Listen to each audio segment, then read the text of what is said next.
Bonjour, Fabrice Coudray, directeur chez Robert Half. Abordons le sujet de savoir s'il faut passer par l'intérim ou pas. Historiquement et depuis de nombreuses années, le mot précarité est associé au mot intérim. Je trouve ça malheureusement un peu dommage, car pour moi la précarité, c'est de ne pas travailler du tout, certainement pas de travailler en intérim.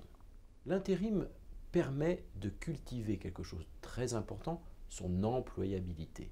Bien entendu, choisissez vos missions. N'acceptez pas n'importe quelle mission. Gardez à l'esprit la valeur sur votre CV qu'apportera cette nouvelle mission et permettra de fait de cultiver votre employabilité et surtout de préparer le job de demain. Quel que soit son degré de seniorité, l'intérim peut être un recours très pratique pour accéder à l'emploi. J'entends par là qu'on ne peut pas uniquement réserver l'intérim à des jeunes diplômés ou des débutants, mais on peut aussi considérer de manière maintenant très facile que l'intérim intervient à quelque moment de carrière que cela soit. Inévitablement, l'intérim est aussi un accélérateur afin d'accéder à son premier CDI. Ne perdons pas de vue qu'aujourd'hui, 60% des missions d'intérim aboutissent à un CDI. En effet, l'entreprise qui va utiliser le recours à l'intérim va mieux vous connaître. Vous allez partager la vie professionnelle de cette entreprise. Elle sera dans une position excessivement confortable pour apprécier la qualité de votre candidature et vous faire une proposition.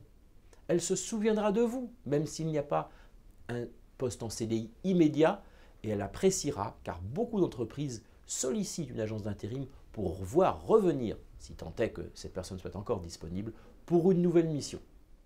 Imaginez-vous en milieu de carrière, avec la volonté de pouvoir peut-être faire un break, vous détacher d'une vie professionnelle stressante. Vous pouvez imaginer pendant 1 an ou 2, peut-être partir à l'étranger, faire un voyage, profiter de la vie, mais également se dire « j'ai besoin de travailler, mais je ne veux pas du tout m'engager sur une mission de long terme, à savoir un CDI. » Et pendant 2 ans, avoir recours à quelques missions d'intérim et pouvoir tenter de nouvelles expériences de manière très détendue et très décontractée.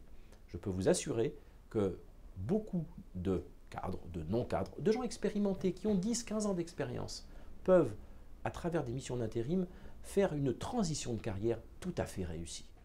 Le droit du travail français est très compliqué, mais une certitude, c'est qu'à travers un contrat d'intérim, vous avez la certitude d'être payé par l'agence d'intérim qui vous emploie. En effet, des garanties financières très fortes sont en place. C'est aussi un point important, car on peut très bien avoir à être amené à travailler avec une société dans une situation financière un peu délicate et malheureusement de se retrouver dans une situation très inconfortable de difficultés financières graves de l'entreprise. À travers l'intérim, vous ne rencontrerez pas ce genre de problème, car la société qui vous emploie, je le répète, bénéficie de garanties financières très solides.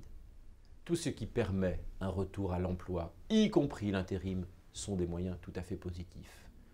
Soyez exigeant quant au choix de la mission, regardez l'intérêt de cette mission par rapport à votre cursus professionnel et si cette mission cultive bien votre employabilité, si la réponse est oui, travaillez en intérim.